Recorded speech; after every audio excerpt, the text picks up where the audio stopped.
Hello and good evening, everyone. And I'm Vicky, the VP of Internal Affairs, and along with me is Afridi, VP of External Affairs, and we'll be your hosts and moderators for tonight's event. And thank you for your interest in attending. Just for discretion, this event will be recorded and be available to you later or anyone else who cannot join. So today we are lucky to have our special guest speaker, Professor Mikal Skuterud, here today with us discussing the impacts of COVID-19 on the Canadian labor market, which we will have a talk up to 45 minutes, and then we'll host a Q&A session for the remainder of the time. So for any questions that arise, please submit them through Slido, and I believe Judy will be sending that in the chat. You can submit any questions or upvote any existing questions, and we will address them at the end. Before starting, a little bit about Professor Mikal Skuterud. Not only he's a professor in the Department of Economics in University of Waldo, but he's also a research fellow at the IZA Institute of Labour Economics and is affiliated with Canadian Labour Economics Forum. He received his master's degree in economics from University of British Columbia and his PhD in economics from McMaster. His research interests include the labor market integration of immigrants, labor market policies that influence hours of work, and economics of trade unions. His work has appeared in the American and the European Economic Review, the Journal of Labor Economics, and the Canadian Journal of Economics. As well, he received ample media coverage from the New York Times, the Globe and Mail, and recently on CP24. It's a pleasure to host you, Professor. So without further ado, I'll pass this on to you for your presentation. Thank you very much, Afridi and Vicky. That was a very nice introduction. So I'm going to see if I can manage to share my screen here. I have done this before, so I hope it works. So do you guys see the main screen there for my slides? Yep. Yes. Excellent. Okay, so I will try to stick to the 45-minute. Please do not, two things, don't be afraid to, don't be shy to interrupt me if I go past the 45 minutes. But I've got a clock here, so I'll try to follow that. And the second thing is for the most important part of this, I hope, is the questions at the end. So the most important thing is if you do have a question as I go through this, I hope I don't go too quickly, but if there's anything you're not sure about, you cannot ask a dumb question. So do not be shy to ask questions here. I'm very good at sort of pride myself in being able to take questions that may not be so smart and make them sound really smart. So don't be shy here. Okay. So as I said, or as Vicky said, the papers or the talk's going to be about the impact of the COVID-19 pandemic on the Canadian labor market. I've been following this pretty closely, and the reason basically is if any of you have taken the undergrad labor economics course with me, you know that an important part of that course is to look at Canada's labor force survey. So the labor force survey in Canada is kind of our main source of data, which collected by Statistics Canada, that tells us what the health of the overall labor market is. And it's a data set that receives a lot of attention because it's very timely. So it's really important to get some sense of what the timing of the labor force survey is. So the labor force survey is conducted every month. They always conduct it in the week that follows the week that contains the 15th day in the calendar. So in any month, you can find the week that goes from Sunday to Saturday that contains the 15th day. And Statistics Canada phones people a random, it's not really a random sample but for our purposes, just think of it as a random sample of about 60,000 households spread across Canada. It calls them the week after this week that contains the 15th, and it asks them about their labor market activity during that week that contained the 15th. In other words, did you work? If you did work, how much did you work? If you didn't work, why didn't you work? And questions like that. So when we were sent home in March of 2020. I'm guessing a lot of you were students at the University of Waterloo then. I was teaching a class, and I remember on that day, it was a Thursday, we were told, don't come back. Did I lose the screen, or I've lost? Yeah, the screen. Oh, that's strange. It's saying I'm still sharing, but now I can't see my slides. Oh, there. Okay, it's I back see them there. now. Yep. Okay.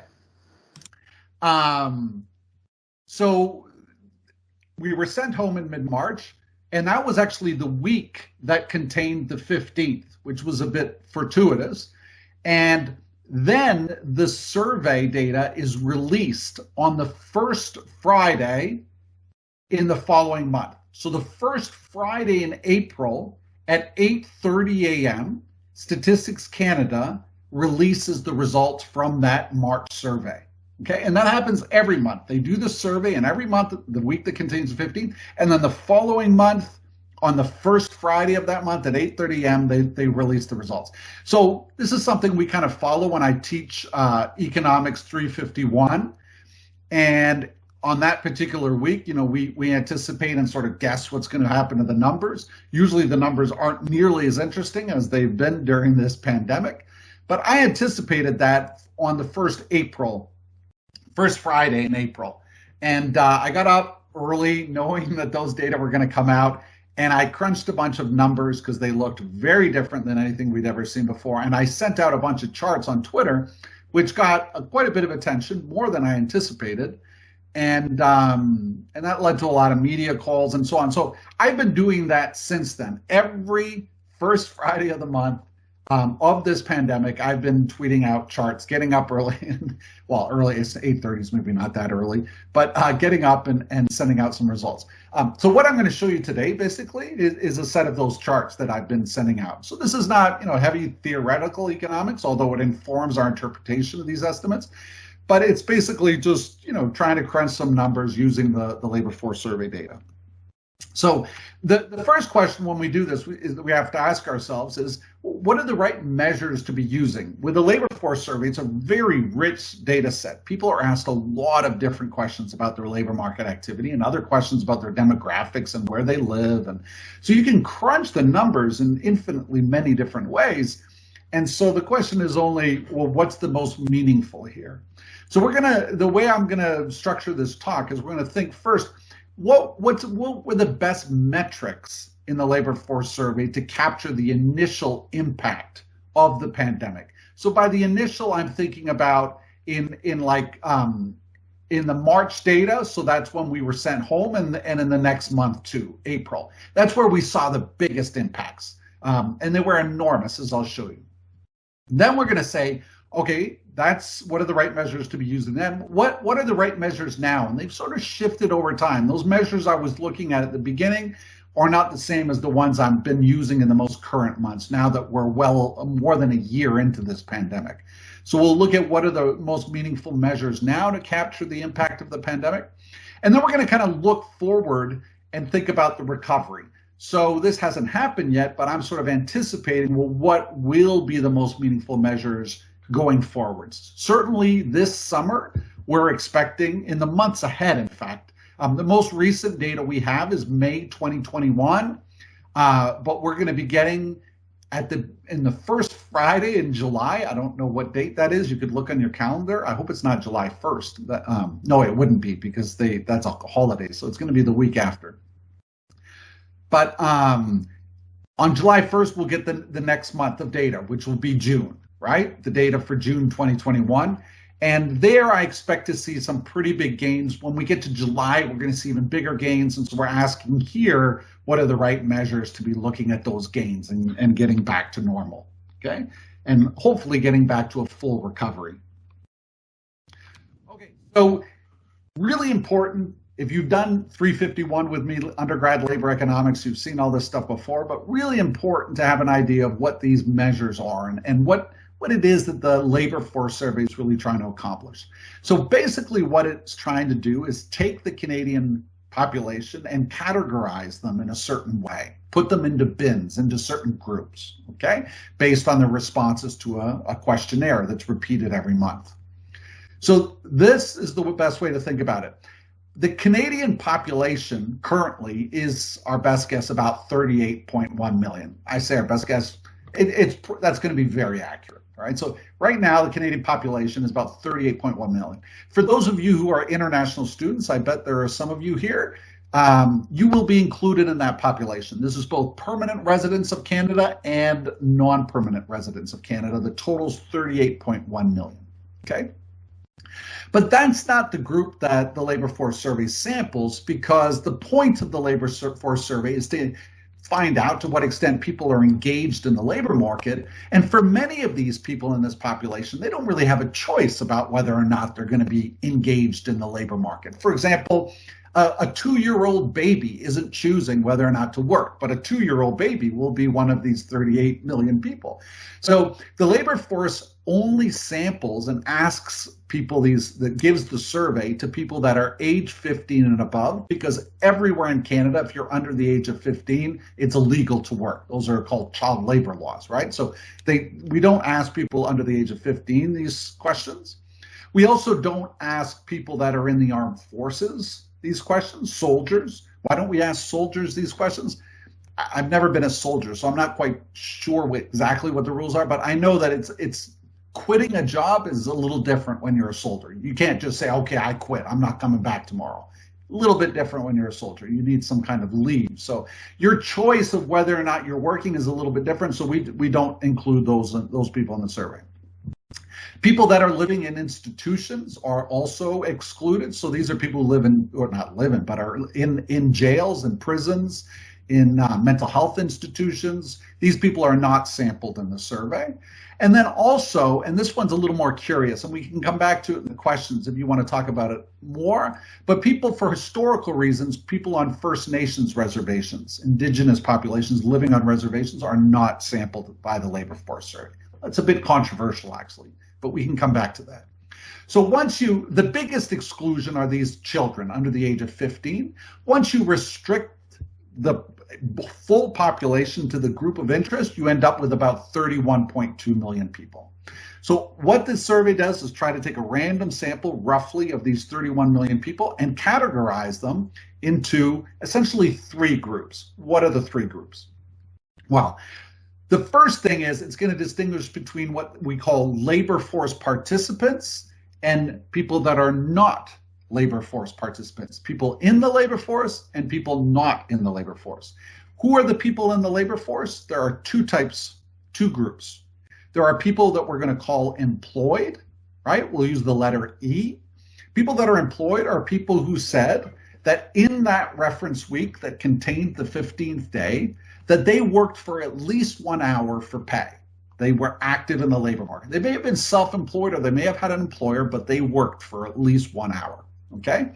Or they had a job, they were employed, but they were absent from work. They might have been on vacation, they might have been sick all week. For whatever reason, they weren't working, but they actually have a job.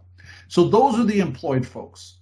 So of this 31.2 million, that's about 18.7 million of them, okay? So that's going to be the first group. Let's remember that, the employed folks. Then there's another group of folks we're going to call unemployed. Who are the unemployed? Well, they're not all the rest. It's not the case that if you're not employed, then you're unemployed. That's a mistake a lot of people make, but that's not true. The unemployed is actually a pretty special group. The unemployed are the people who, in the simplest way to describe it, is they weren't employed, but they wanted to be employed. And they were doing something to find a job. So they're searching for work. That's the biggest group of the unemployed. The other group, which typically isn't such an important group quantitatively, are people on layoff. That's usually a very small group, but during the pandemic, especially at the beginning of this pandemic, it became a very big group, of course, because many people were laid off. Okay, but to be unemployed, the point is that you either have to be on layoff or you have to be searching for a job. Okay, you have to want a job, you have to be available for a job, and you have to be searching for one. Okay, now the search can be anything. You can do even just browsing the internet on a job site like Indeed or something like that would count as search. Okay, that's not true in all countries, but in Canada, any kind of activity will count. Okay, so then that means, well, that's 1.7 million. If I take that 1.7 million people and the 18.7 million, that leaves a lot of other people. In fact, it leaves 10.8 million. Who are these people? These are people like my father.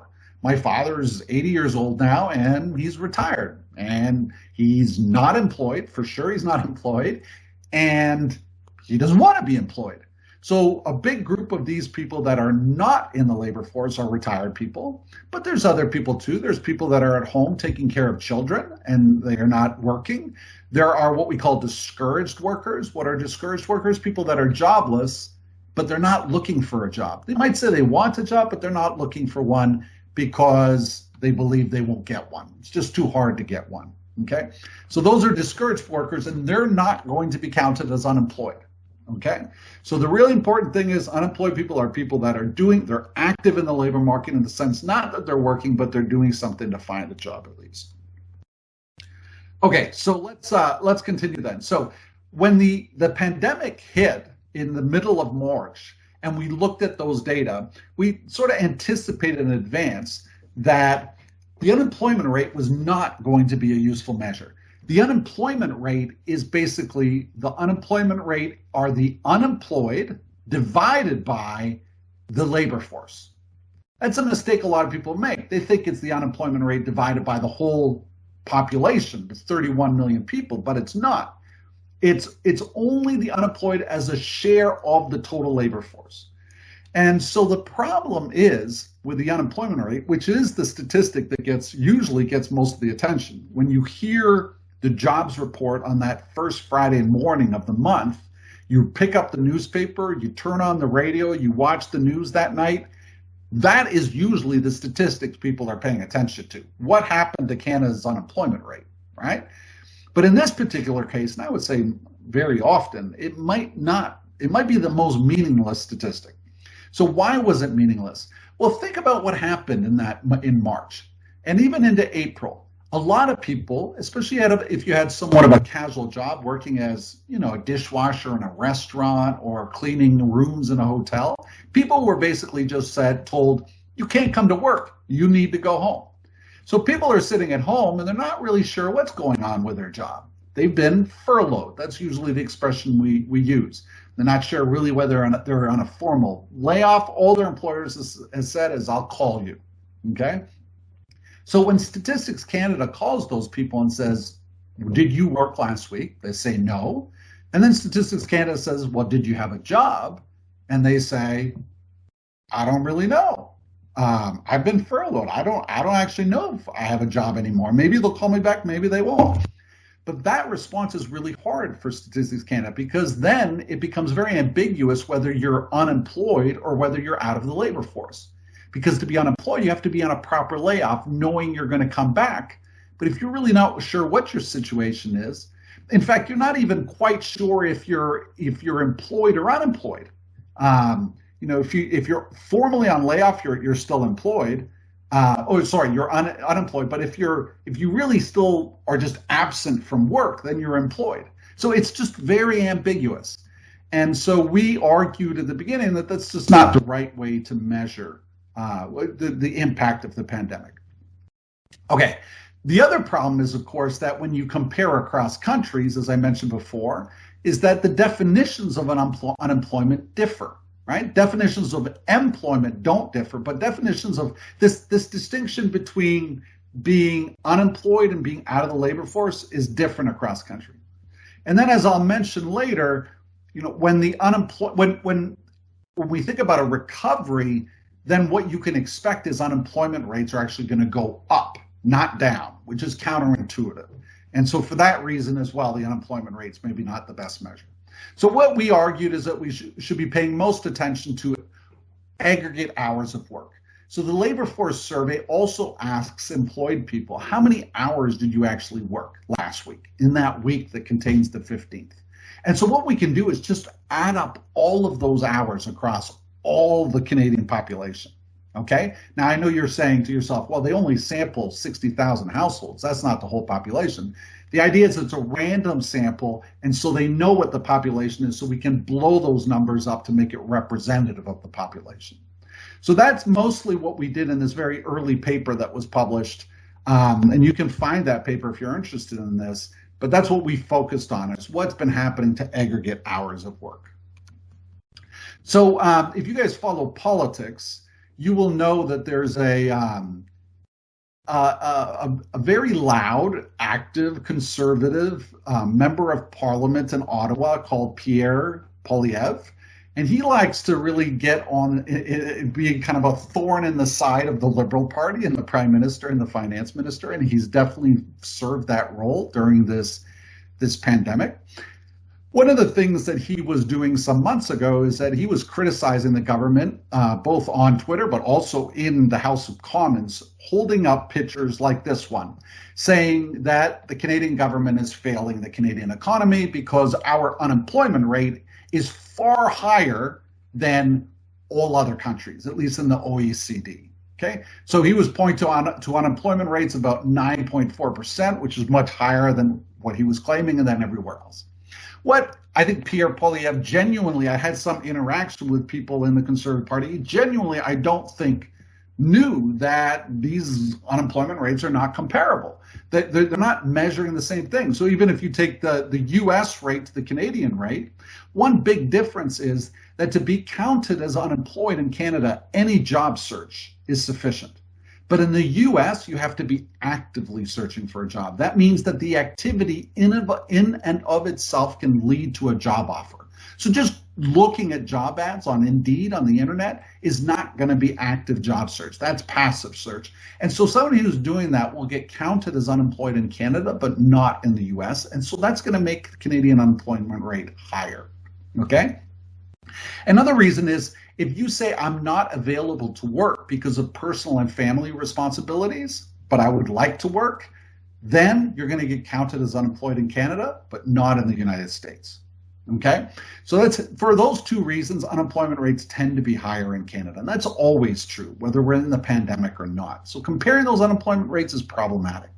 The other thing, though, to keep in mind is the fact that the unemployment rate is higher here than in the US might actually be a good thing, right? Let's go back one slide and remind ourselves.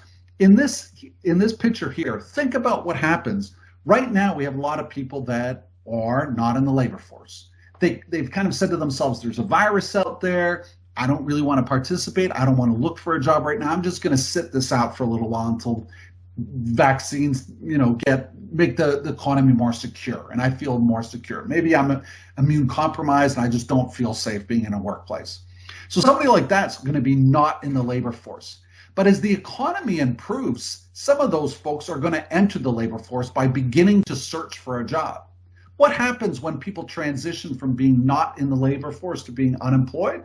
The unemployment rate goes up, right? But that's a good thing. That's actually a sign of recovery, right? So the unemployment rate going up is a sign of a labor market recovery. So the fact that the unemployment rate's higher in Canada than these other countries might actually mean that we're further ahead in our recovery. So that's where you have to be really careful in interpreting these estimates. So what we said is let's instead focus on aggregate weekly hours of work. And this is a picture I put out pretty early that got a fair bit of attention because it's just so striking.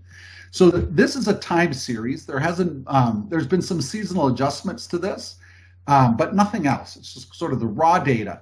So if you go back to the very beginning of the labor force survey series that we have, January 1976, these are monthly data, Canadians were working just about 350, maybe 360, 360 million hours of work in that week of January 1976. Okay, if we follow that over time, that number's been increasing. All right, that number increases mainly because the population increases. As the population increases, there are more people working, so the total number of hours work goes up, and so it trends up. It tends to trend up, but most of you, I guess, won't remember this because you weren't alive. This is actually around the time that my family immigrated to Canada. At that time, we went into a recession and hours of work went down. Went down because a lot of people were laid off and they went into unemployment or even left the labor force and they weren't working any positive hours. They weren't working positive hours.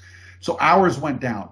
But it took some time, but they started to recover and the population kept growing and they went up. But then in the early 1990s, when I started my undergraduate degree, then the unemployment went up again. There was a recession, and we had this dip again.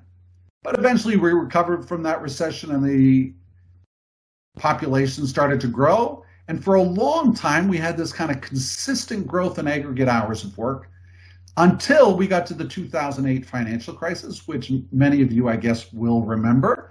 And then we had a very sharp drop, but we came out of that and it started to grow. Now look at all these declines in these recessions, 80s, 90s, 2008. Look at the COVID pandemic, what it did. Took us from here to about here. Depending on how you measure this, about a 25 to 30% drop in aggregate hours of work. It's just a massive interruption in the labor market activity of Canadians. An unprecedented reduction that we have really never seen. So the question I was completely fascinated with this, which is why I got so wrapped up in all this work, to kind of thinking about, economies. You should always think of economies as very organic things. And when you hit an economy with this kind of a shock, it's hard to believe it's just going to bounce right back. But in those first weeks when we were sent home, I think that's what a lot of people thought, is that we're going to stay home for a few weeks and then we'll go back to work and everybody will just go back to the jobs they were in and continue as usual, and this number would bounce right back. Well, of course it hasn't. This has dragged out a lot longer than what we thought, and this number continues to be quite a bit lower than what it otherwise would have been absent the pandemic. Okay, I've got to pick up my pace here a little bit. I've got quite a few more slides to get through. So two really quick things about this change in aggregate hours of work is that, of course, not everybody experienced the same decline in aggregate hours of work. In fact, even from the very beginning of this pandemic, my hours of work, I think, pretty sure they went up, in part because I was engaged in all of this additional research. And then I was teaching and had to prepare these video lectures, so my hours of work went up. But for a lot of workers, they went down. And for most workers, they went way down. But it was in a very unequal way. So what this picture shows is, focus first on the yellow bars. The yellow bars is the drop in aggregate hours of work by how much people were earning, their wage rates on their job, okay? So how much they were earning. So these are basically minimum wage workers. And for minimum wage workers, their hours of work dropped by more than 50%, massive decline. For workers that were being paid a little bit more, between $15 and $20, almost 40% here, right? Almost 40%.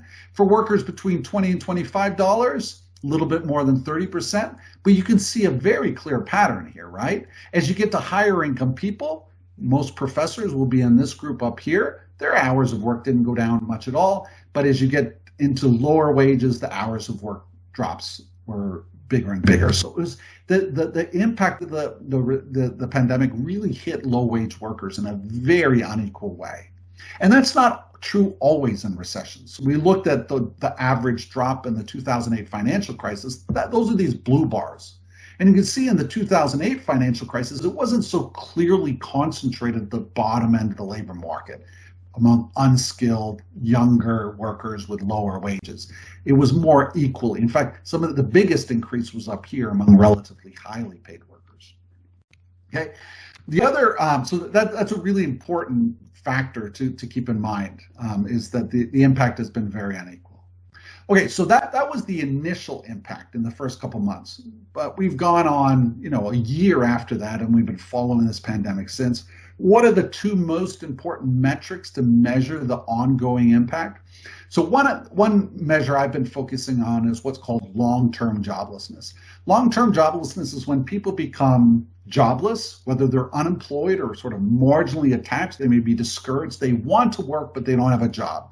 I've been deliberately avoiding focusing on the unemployed because there's a lot of people out there that say they want to work, but they're not doing anything to find work because they're afraid of the virus, because they have kids at home to take care of who aren't at school. So I think those people have been impacted, and I don't think we want to ignore them. So I just focus on overall joblessness, the total population of people who say they want to work. And for people that are jobless, the total number of people that are jobless, has been increasing. But more importantly, we begin to worry more. If people are jobless for a few weeks, we don't worry so much because it's pretty easy for them to get back into work. But when you've been jobless for 6 months or more than a year, you begin to worry. Why? Well, we know that your probability of getting back to work declines the longer you're out of work, and you can expect to earn significantly less than you did in your previous job. So there's a financial cost to that job loss that increases. This is what's known as negative duration dependence. Why does that happen? Part of it is a stigma effect. So we know from audit studies where you send out resumes, you can send out fake resumes to job ads where you make everything on the resume exactly the same, the person's name, their address, their work experience. The only thing you change is how long it's been on the dates where you put your last job. You just change the date a little bit. So one person's been out of work for a month and the other person's been out of work for 6 months. And what you see is that once people have been out of work for 6 months, the probability of getting a call from an employer for an interview just goes way down. Right? Employers, for whatever reason, it's a stigma that they avoid. It's almost like a signal or a cue that this is a person to avoid because they've been jobless so long, right? Maybe it sends a signal that this person's lazy, they're unemployable, whatever. So there's some pretty compelling research of that. It's also true that as people are jobless longer, they find other mechanisms to cope, adjustment mechanisms. They might find alternative sources of income, maybe in the black market, start selling drugs or something instead of having a formal job. You might change your living arrangements. You move in with mom or dad or a roommate, so you don't need as much income anymore. So that affects the probability that people return to work. And then there's also skill atrophy. So after you've been out of work for a year, you maybe forget how to do those jobs that you were doing. So you don't have the same skills you did before. Or maybe there's psychological effects. Maybe you lose confidence. You're not quite sure of yourself. Or you just lose work routine. You're not used to getting up in the morning and going to a job every day. So we worry about people being jobless for extended periods of time. And so we've been concentrating on those kinds of measures. And then the other measure, which I think is a lot more useful than the unemployment rate, is the employment rate, because it's not sensitive to this arbitrary, fuzzy distinction between people that are unemployed versus not in the labor force, right? This distinction of whether you're searching for a job or not searching for a job doesn't affect the employment rate because both of those groups are included in the denominator. So it's the total target population, the 31 million that's in the denominator. And it's just what percent of all the people that potentially can work are actually employed. So we've been focusing on that measure. Okay, so this is the number of jobless Canadians who want to work, right? So these are bigger numbers than the unemployed because it includes people that aren't searching for work. And what we're going to do with these colors in these bars is distinguish how long they've been out of work for. So in February 2020, before the pandemic hit, of course, there were jobless people in Canada. Even though the economy was very strong, there's always going to be some people that are moving between jobs. Maybe they quit their old job and they're looking for a new one. Maybe they just graduated and they're looking for their first job, but there are jobless people. And so that's the first bar. But of course, that was like, I don't know, that looks like about 1.3 million people. But look at what happened in April. First, it jumped up in March, of course. And then it jumped way up in April. So we're up to about 3.7 million Canadians. Remember, the total labor force is about 20 million. So 3.7 million Canadians were out of work, right? It was unbelievable. And the vast majority of those people have been out of work at that point for 1 to 3 months, okay? That number went down a little bit, continued to go down. It dropped in every month, actually, until December of this past December. And then it jumped up again. Why? Well, because you remember there was a second wave of the virus, which sent a lot of people home. There was new public health measures shutting down workplaces. And so that jobless number went up. And then it went down again, and it really hasn't changed much since. The most recent data, as I said, was May 2021. Hasn't changed much since. But the colors within these bars have changed. So you'll see the share that are red, which means they've been out of work for more than a year, has been continuing to increase and increase and increase. And that's a problem. That's a worry, because getting this part of the population back to work is going to be increasingly difficult. Okay? Here is this is the employment rate, right? So this is the employment rate that I just defined, and it's the change in the employment rate since February of 2020. That was the month before the pandemic hit. So we're just going to call that 0, and then we're going to say what happened. So in the next 2 months, the red line shows Canada, the employment rate dropped by 10 percentage points from about, I guess, 63% or something to 53%, right? Huge drop, like we've never seen before. In this picture, I show in the blue what happened in the US, because this statistic is comparable between the two countries, and you can see the exact, I mean, it's pretty remarkable that you get exactly the same drop of almost 10 percentage points. But if you look at the subsequent recovery, Canada has actually outperformed the US. So in this period here, this looks like November, this past November, the gap was actually quite big, more than a percentage point. Right? Now it's gotten a bit smaller. Why? Well, because I think the reason is pretty simple, that the US has been ahead of us in its vaccine rollout. They're dropping their cases. The third wave started to decline earlier than ours. And so they managed to get back to work, open up their economies before us. But it will be interesting to follow this in months ahead to see how long it takes to get to 0. And of course, that's what we're focused on, is getting back to where we were, of an employment rate about, I think, 63%. Okay, so let's see the time. Yep, I got about 10 minutes. So the recovery is what I'm looking at now, because we're actually, it's interesting you guys asked for this talk now, because we're really at that turning point, very much so. Maybe the June data, I think we're going to see a pickup in the June data, and then I anticipate it's really going to take off. Why is that happening? It's really simple, guys. You know, my mantra in a lot of interviews I've been doing throughout the pandemic, my mantra throughout it has been, everybody wants to talk to economists about all these, what economists, about economic policy and about economic tools to deal with a recession. But that's not what this is. This isn't a financial crisis. This isn't an economic, it's turned into an economic recession, but first and foremost, this is a health crisis. And so it's really entirely been caused by a pandemic, a health pandemic. And so if we don't deal with a health pandemic, if we can't get the health pandemic in our rearview mirror, we're not going to recover. So the best way to address and get ahead of this and recover is vaccines. I mean, there's just no question about that. The best economic tool to deal with this economic crisis are vaccines, no question. Okay, and Canada on this front has been doing remarkably well, exceptionally well. We're sort of a standout in the world at this point, at least in measured as the percentage of the population have received at least one dose. And I anticipate it's not going to be long before we're going to be up there, one of the best in the world on 2 doses as well. So the reason I'm saying that is that over the coming weeks, months, through this summer, we're going to see some really big job gains.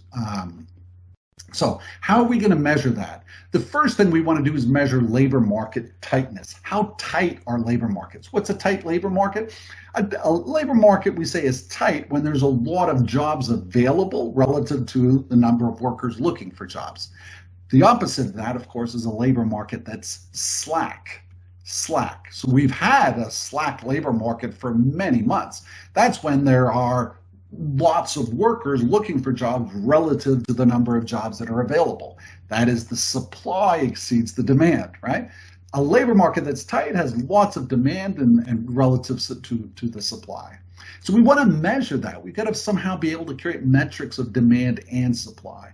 And so I'm going to say that one of the best ways to do that is to use the Statistics Canada data set called the Job Vacancy and Wage Survey. You guys can access a lot of this data online.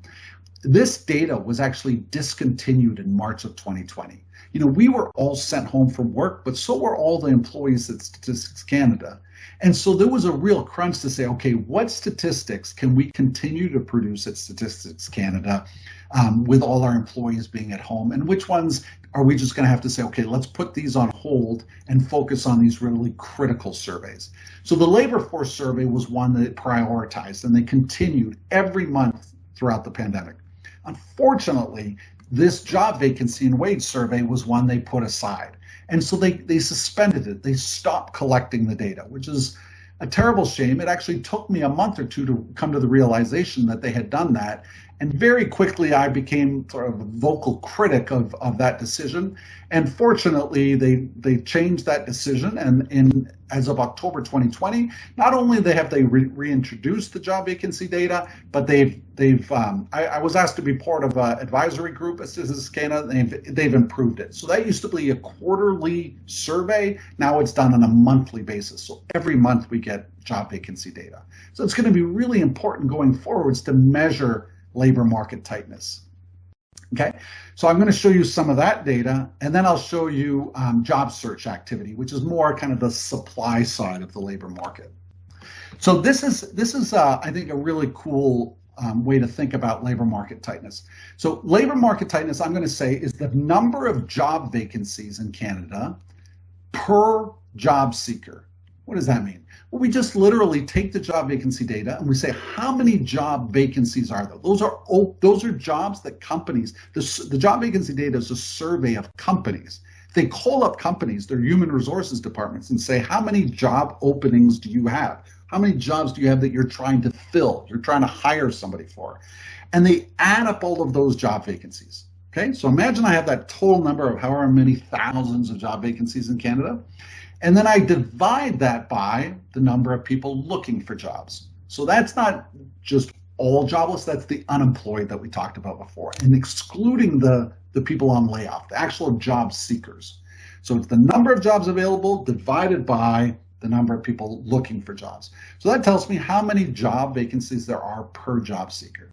Okay, and so then I can track that over time. Now there's a hole in the time series here because this is when they suspended the data. It's really unfortunate, but I guess we can take a pretty good guess of what happened. It probably went something like that, but who knows? Maybe it went something like this. I don't know. But the point is, when they started it up again in October 2020, we were down here somewhere. That's not really that slack. I mean, the number, you might have expected the number to be way down here given the amount of joblessness, but there was actually a lot of recruiting activity going on throughout this pandemic. Okay, so then this number didn't actually, despite the huge number of job seekers, job vacancies continued to be quite high, so it didn't drop that much. And since December, it's been climbing. So in January, February, March, it's increased in every month. This month, it went way up. The most recent data, tightness has gone way up. Labor markets are getting much more tight. Why? It's not because of labor supply. It's not that there are fewer job seekers. This ratio is going up because there's so much growth in job vacancies. There's a huge amount of demand out there, okay? And I expect that this is just going to continue to increase. And that's why you're hearing a lot of talk these days about labor shortages, right? Is because of this data, right? It's really the strongest indicator of that kind of a labor shortage. Very quickly, should I spend much time on that? I'm going to leave this one, but it's self-explanatory. This one might interest you guys because what it does, I don't want to spend too much time on it, but what it does is basically say, we can take all these job vacancies, those are the blue bars, and say, well, where are they in terms of sectors of the economy? So what this says is this big bar here indicates that just over 16% of all the job vacancies in Canada are in the healthcare sector. In healthcare. Those are jobs in hospitals, nurses, all kinds of jobs like that, right? But what percentage of the job seekers are people that their last job was in the healthcare sector? So that's where their skills are. Much less than that, less than 6%. That's this red bar. So what that means is there's kind of a mismatch. There's a lot of jobs looking for people with those skills, but there's not a lot of people with those skills. So you want an economy where those bars, the blue and red ones, across these sectors are all around the same length. You want the correlation between these bars, the red and blue ones, to be very high.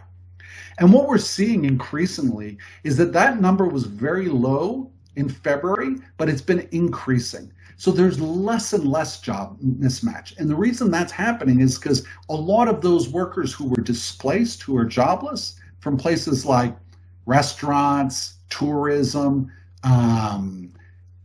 hotels, anything to do with the travel industry, those sectors hit hardest.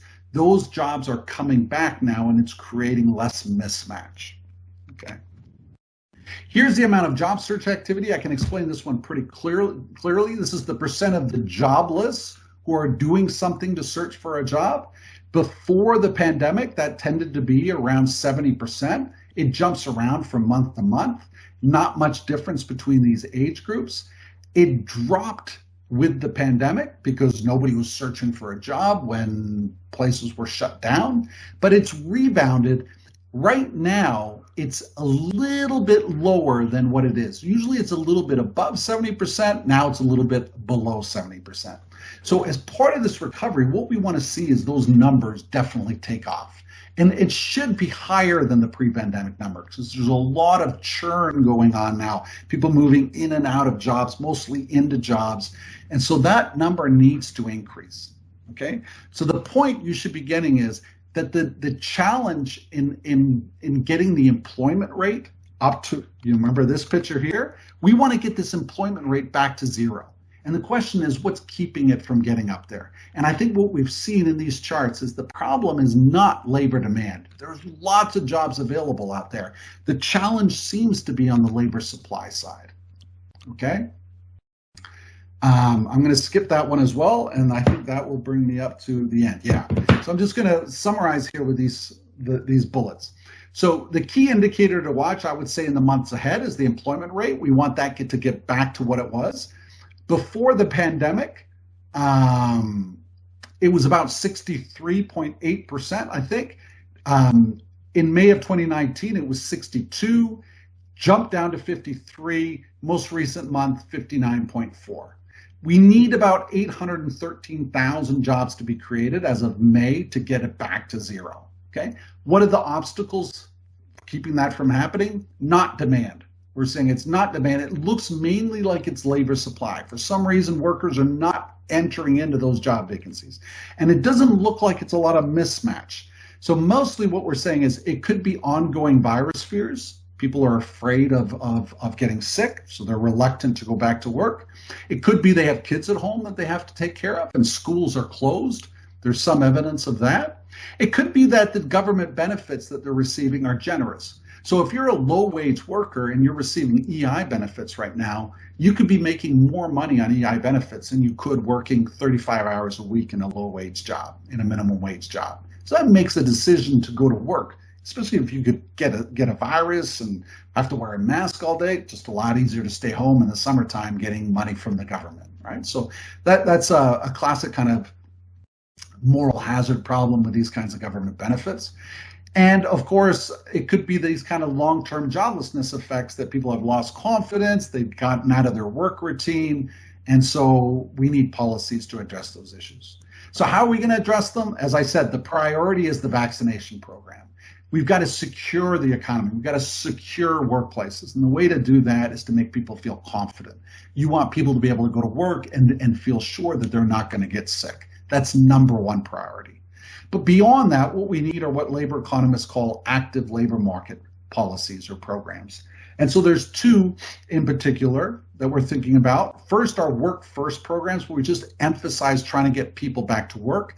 So these are things like job search assistance for unemployed workers, labor market information, telling people where the jobs are, where to apply to, and also Working While on Claim is an EI program that says you can hang on to your benefit, your government benefit. When you go out and get a job and earn some money, we're not going to take all of your benefit back. We might, for every dollar you earn, take 50 cents off of it, but you're going to be able to keep some of that government benefit. That incentivizes workers to accept low-wage jobs now, and that's what we want. We want to be making those matches, those job matches now. And then the last thing is, for those long-term jobless workers, it's going to be harder to get those folks back. So what we need to do for policy is start investing a lot more in training, in particular, job training. And that could be in a classroom, it could be online, but those government programs need to be there, targeting sectors of the economy where there's a lot of job vacancies. So we can get people that maybe used to be like a waiter in a restaurant moving into maybe some kind of a high-tech job where they've learned some basic programming skills. That kind of government support, allowing people to make those transitions, is going to be really important in the months ahead. Okay, so that's the talk. I hope you learned some labor economics, and I hope there are some questions. Top one: what is the best business segment to be involved in the current state? So I think it was also there in your slides, but I'm not sure if you wanted to go further in that. Yeah, I'm not quite sure what's meant by business segment, but I guess it's industry or sector. And the best, so, you know, the economist is always going to respond to that question by saying, well, you've got to define best for me. What does best mean? So I'm guessing, you know, it's a student asking the question. What they're maybe thinking about is where am I most likely to find a job? Where are the job vacancies? And so that is the slide I showed, that the most growth during the pandemic has been in the healthcare sector. And it's also interesting, I've also been tracking the programs that undergraduate students are going into, and where we're seeing the most growth in the types of programs undergrads are doing in Canada is also in fields related to health, broadly defined. So I think that's kind of interesting. The other area, of course, I probably don't need to tell you guys this, but it's kind of obvious, is anything to do with communications technology is a no-brainer, because there's all kinds of reasons to believe that what the pandemic has done is it's accelerated a lot of technological change. So some people say, you know, if we always had an option to work from home, we always had an option to use Zoom and Teams like we're doing now. So if we really preferred it, then we would have been doing it before. And so in the future, when we can go back to normal and working in our usual workplace, then all of this will disappear. And I think that's that's what economists refer to as revealed preference. I think that's probably a bit oversimplistic. So the reality is that adopting these types of technologies involves a lot of fixed costs. So an example of that is I've spent some money on, for example, this really cool microphone. I've spent some money on upgrading my office at home. I spent some time to get my chair, which is a really big, uncomfortable chair, taken from my work to here. Now that I've invested all these fixed costs, I can't get those costs back. They're sunk costs. And so now, you know, I'm going to be reluctant to go back to work. I've invested a lot of money in learning how to teach online. I'm going to be reluctant to go back and teach in the classroom. And so I think for a lot of people, that's going to be true. So it's not clear to me that we're not going to keep a lot of these communications technologies that we've gotten used to. I mean, even something as simple as, I used to feel very uncomfortable doing video chats with friends. It always made me feel a little awkward. And now I don't even think twice about it. I've gotten used to it, right?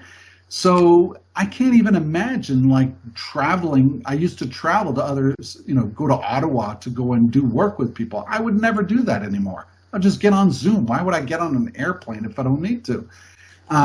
So I think it's going to change the amount of communications technology. Technologies like Zoom and a lot of other ones are clearly business sectors that are going to be booming as a result. Makes a lot of sense. Yeah. And the next one there, do you feel that there are certain lines of work that will not be able to recover from the impacts of COVID? That's the $1 million question that I'm thinking about and a lot of people are thinking about. If you're an economist, that's what you're thinking about. is you hit an economy, right? And this is what kind of this whole idea of elastic. I mean, these are notions in economics that as an economist you guys should be getting. The idea of elasticity is you kind of hit something, how much does it respond, right? There's a term we borrow from physicists called hysteresis. Hysteresis, if you look it up, spelled Hysteresis, hysteresis. The idea of hysteresis is kind of like in physics, when you pull a rubber band, right? And then you let go of it, does that rubber band to return to exactly its original state? And the reality is it doesn't, because it's lost some of its elasticity, right? It doesn't go back exactly the way it was. And an economy is the same way. An economy is something that's not static, it's dynamic, it's organic, it's constantly evolving. When you hit it with a shock like this, people adjust. People find other ways to cope. I mean, I used the example of, well, if I don't have a job, now I need another source of income, so maybe I start selling crack cocaine on the side or something. I mean, that sounds like a silly example, but that's the reality. People find ways to adjust. And some of those adjustments have fixed cost components, which means you're less likely to go back to the way you were. Companies do that too. They reorganize. They lay off some workers that they didn't really want to have anyways. They weed out the people they didn't want. And so they never go back to the way they were. And so I think absolutely, I think there will be long run impacts. You say certain lines of work, yeah, well, it's exactly those areas where you expect there to be automation and where you expect consumers to change their behavior. And so I wouldn't want to be working as an airline pilot, because I have to think that there's going to be long-term impacts on the demand for air travel. I wouldn't want to be working in the restaurant industry. I'm glad, I certainly wouldn't have wanted to open up a restaurant just before this pandemic, because I, for one, am in no rush to get back to sitting indoors in dining. Like I have no desire to do that. And I don't think a lot of people will. We're going to have a virus with us for a long time. These variants are going to be around with us for a long time. That's just a reality. We just have to hope that the vaccines can stay ahead of them, so we don't have huge outbreaks. But this is just a new reality. It's kind of sad for you guys being young and entering the labor market during all of this, but yeah, I think the reality is that, I mean, I don't want to overstate it. I don't think the whole world is turned upside down or anything like that, but there are segments of the economy that are being permanently affected by this, for sure. Okay, thank you. And what will be the impact of AI and automation in the near future, especially since COVID seems to have sped up the process? Yep, so that's just exactly what, these are all really great questions. AI and I am a little bit hesitant to get on this bandwagon to say that AI is going to change things so dramatically. I think these are new technologies. They're kind of very sexy terms, and some of the technologies are pretty sexy. So people get really caught up and romanticize these ideas, or maybe the opposite, think that it's going to be the end of all our jobs. These things are slow moving. The technology has been with us for a long time. I think the pandemic has sped up a lot of this automation, but I wonder if there aren't other factors that are going to lead to permanent changes in the economy that may be just as important as technologies like artificial intelligence. I think our preferences as consumers, the ongoing virus threat, I think those types of effects may be probably bigger than AI. And if you do have time, I guess we can leave 5 more minutes for questions. Sure, I can hang on. I'm Okay. in no rush, guys. All right. Do you think UBI is a good way to go post-pandemic? No. It seems like every talk I get that question. No, I've spent a fair bit of time as a labor economist reading the literature, although I haven't done research in this area specifically, but I think I've read enough to convince myself that this is, as it's generally understood. I mean, it's not, you've got to define what UBI is clearly, but as it's generally understood, truly universal benefit, in other words, everybody in the population gets it, no, I don't think that's the way to go. I think that's a non-starter. And if you're interested in that topic, the people to read on this are 3 authors. They produced a new report. I think it's like a 300 to 400 page report. I didn't read the whole thing, but I did read some of it. It's my former professor who taught me labor economics in grad school. His name is David Green.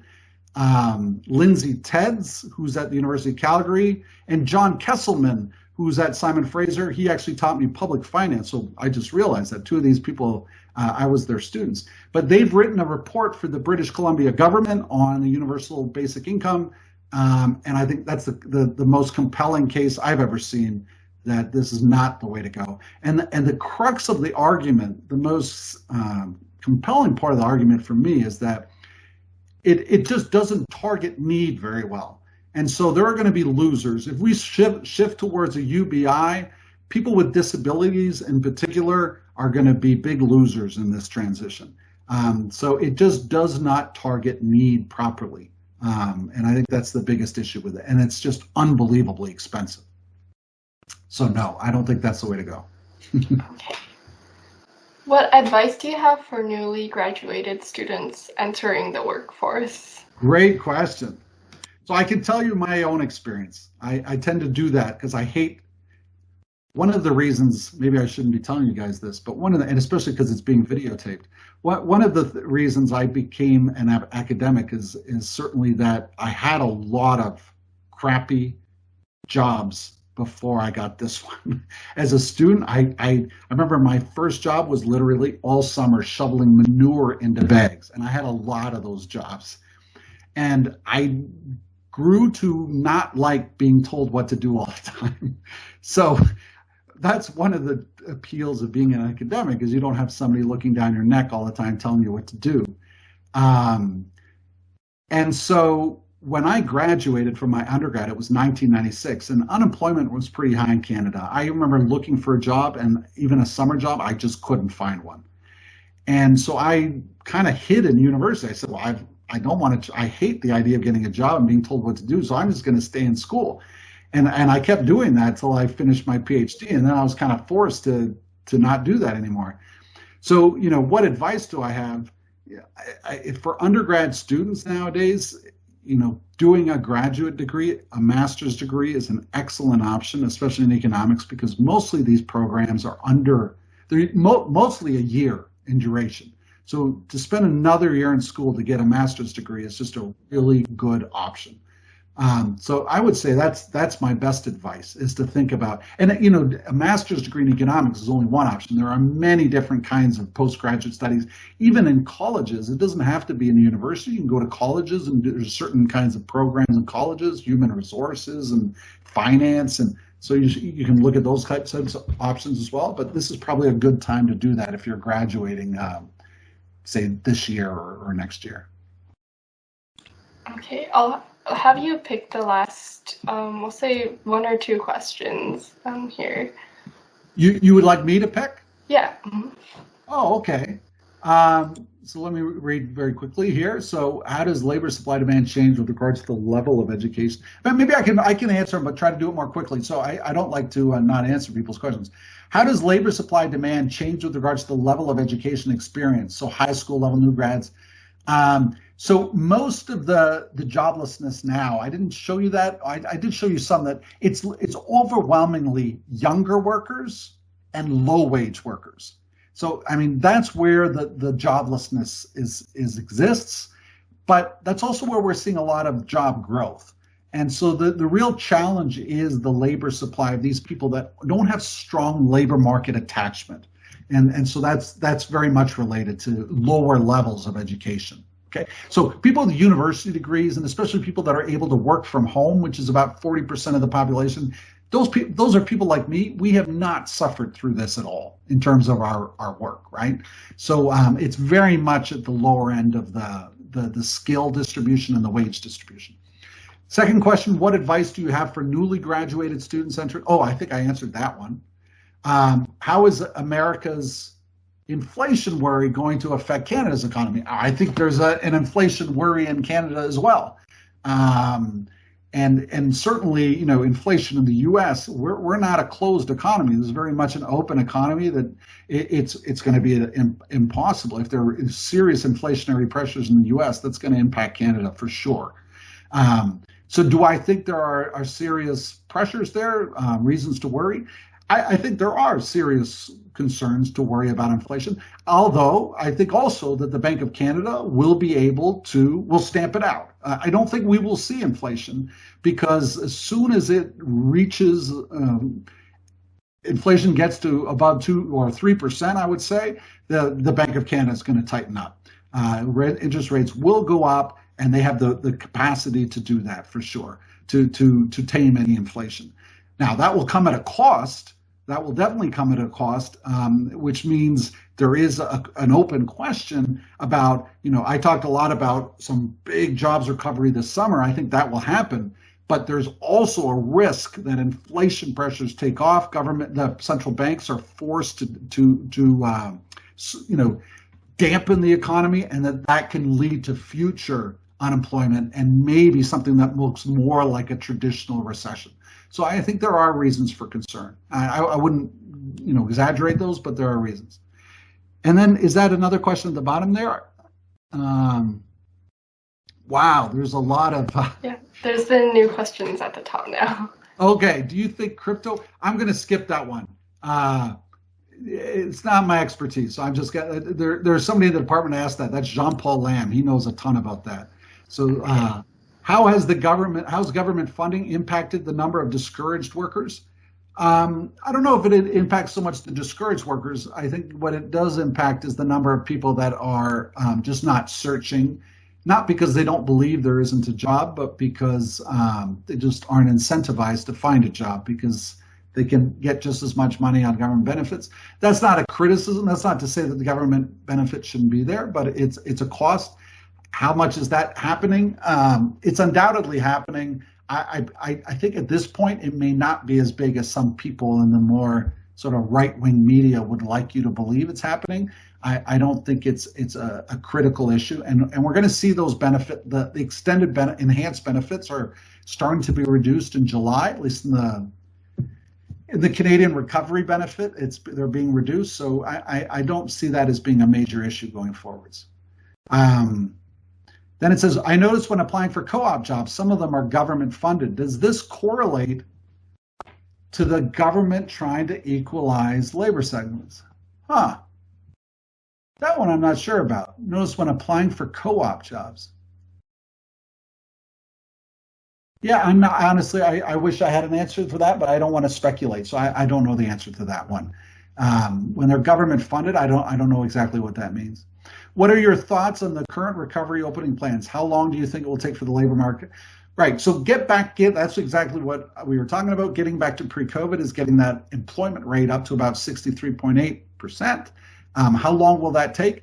I think that it's going to take a lot longer than people think. I think there are going to be lagging effects here, and ultimately, all bets are off if we have another wave of the virus. So really everything depends ultimately on containing the virus and not having another wave in the fall. If we don't have another wave in the fall, maybe by Christmas, we'll have our employment rate up to what it was. If there is any kind of another wave that calls for new public health measures in the fall, all bets are off. We're going to have problems. So my message to all of you guys is if you haven't yet received your second dose, which I expect some of you haven't even had your first dose of your vaccine, I can't tell you what to do, but I strongly encourage you to get those vaccines. And that answers the third question as well. So. Oh, good. Yeah. So is that it, or is there another one here? How do you serve? Just the last two now. Okay, great. How do you think the CERB is going to affect recovery? Will it have any effects at all? So the CERB hasn't been around since last August. So it's been replaced with EI and this new CRB benefit. But as I said, I think it does affect the recovery only to the extent that, the reality is if those programs weren't there, people would be more desperate to go back to work. because of financial necessity. So that's not to say that I think that's the right policy. I don't think, starving people and forcing them back to work when they have kids to take care of and so on, I don't think that's the right policy. But I think it is slowing down the recovery. That's not to say at all that I think that's not a criticism at all of those benefits. Any thoughts on the Canadian house? That's the Canadian housing market is really interesting right now. That's something I haven't studied before, but I'm paying attention to right now, and it's fascinating. How might it affect the economy, the middle class in the future? I mean, the housing crisis and rising house prices is not something new. It's sort of exploded in this pandemic, but it's not a new problem. And so a lot of the problem and the challenges is demographics. And I think part of it is related to immigration in Canada as well. That's not a criticism of immigration. It's just to say that immigrants put pressure on the demand side of how the Canadian housing market. And I think there's pretty good evidence that there is limited supply, that a lot of municipalities are reluctant to approve housing when they maybe should. And so a lot of these pressures existed before the pandemic. I think what's happened with the pandemic is that there's just a lot of extra savings, and maybe to some extent preferences are changing of consumers, that people don't want to be in cities. They prefer to be out in the country where they get more property, bigger houses, they get a home office they can work in. So I think some of that's happening as well. So again, we come back to the same question, and that's the part that I find just so incredibly interesting.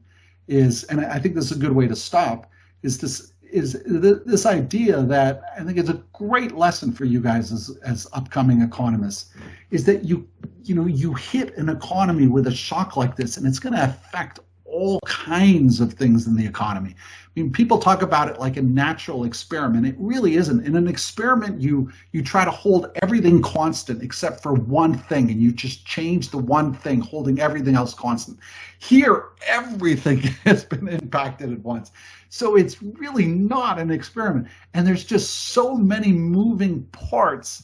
And so the really, really interesting thing for me is what or the permanent effects? What are the kind of scarring effects? Or scarring sounds negative. There's going to be some beneficial effects where it's accelerated some technologies.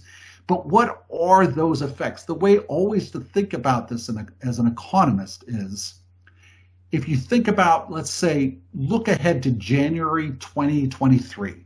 That's pretty far ahead. 2023, January 2023. What will the Canadian economy look like? And how does that compare to what it would have looked like if the pandemic had never happened? That question is incredibly interesting to me. And it's a really difficult question. Why? Well, it's not the first part. 2023 will come and we will see what it looks like. We're going to be able to measure what the unemployment rate is, we're going to see what the housing markets look like, what cryptocurrency markets look like. We're going to see all that. But the really interesting question is, what would it have looked like if the pandemic had never happened? And how do those two things compare? And that's just incredibly interesting, right? Because it says that potentially these kinds of shocks have long-term effects. And trying to understand what those long-term effects are is just incredibly important, at least in part because these kinds of shocks are going to, I expect, happen more often. I think there's good reason to think that this virus is not going to be the last one that you guys see in your lifetime. And so understanding these kinds of effects is going to be really important. So, if you're interested in doing research and thinking about economies, that's something I think, thinking about that, talking to your friends about that kind of a question is really useful. All right, thanks for answering. No problem, guys. I really appreciate you asking me. And I should also say I'm very impressed with the Economic Society at Waterloo. As an undergrad, I don't remember there being anything like this, but you guys have a very active group, so that's really fantastic. Yep. Thank you, Professor. Especially being patient with all the questions, and there were questions rolling out, a lot of them. So yeah. Thanks for the great presentation. We all really enjoyed and appreciate your time speaking at this event. It was really insightful and thought-provoking to know about your research. and we really appreciate it. And I also like to thank Vicky and Judy for helping us with this event. Lastly, everyone for attending the event.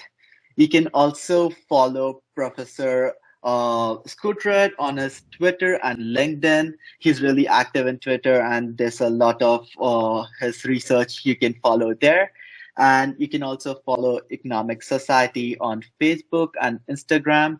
And if you have any feedback or recommendation about the event, or if you need any other professors or any more questions for the professor, you can feel free to email us at uw.economics.society@gmail.com. And just a reminder, we have one more event on the June 28th, and it will be a Bank of Canada speaker. And thanks, everyone. And thank you, Professor, for being at this event, and enjoy your evening. Awesome. Thank you very much, guys. I hope to see you in person soon. Same here.